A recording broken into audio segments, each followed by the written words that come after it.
नोंथांमोन बयखौबो बे पार्लारनि मुङा जाबाय इउनिसेक्स रिफ्रेश इउनिसेक्स बिउटि पार्लार सिगांहाय एसे गुबुन जायगायाव दङमोन सिमेन्टआवनो खिन्थु जों दायो प्लेसखौ सोलायनाय जाबाय एसे उसुबिदानि थाखाय दायो जों एसे मोजां प्लेसाव फैनो थाखाय नाजानायनि दिनै जों बेसेबांखिनि प्लेसाव मोजाङै जाफुंनो हाबाय आरो पार्लारखौ मा मा सुबिदा दं बेयाव सुबिदायाहाय जोंहा बेयाव इउनिसेक्स मोननैबो नालाय हौवासाफोरनि हिन्जावसाफोरनि मोननैबो सार्भिसेसखौ जों होनाय जायो आरो जेरै हौवासाफोरनि खानाय सिननाय खानाय बोनाय आरो हिन्जावसाफोरनिफ्राय गासैबो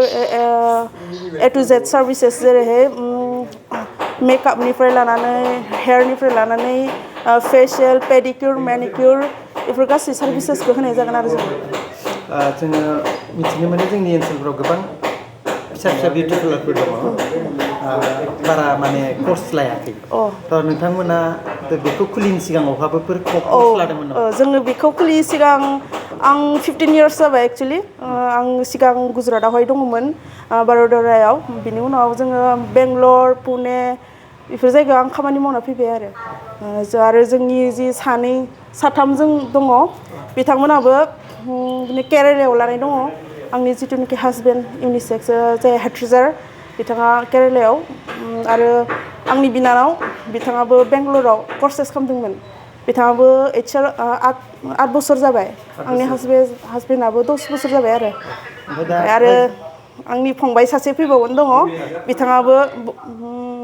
बेंगलरावहाय मावदोंमोन दायो गुवाहाटियाव मावबाय थादों फैगोन मावग्राया दायो साथाम दङ जोङो ओमफ्राय फेब्रुवारि मार्चफोरनिफ्राय जों साब्रै जासिगोन आरो रायजोफोरखौ माबा खावलायगोन नामा?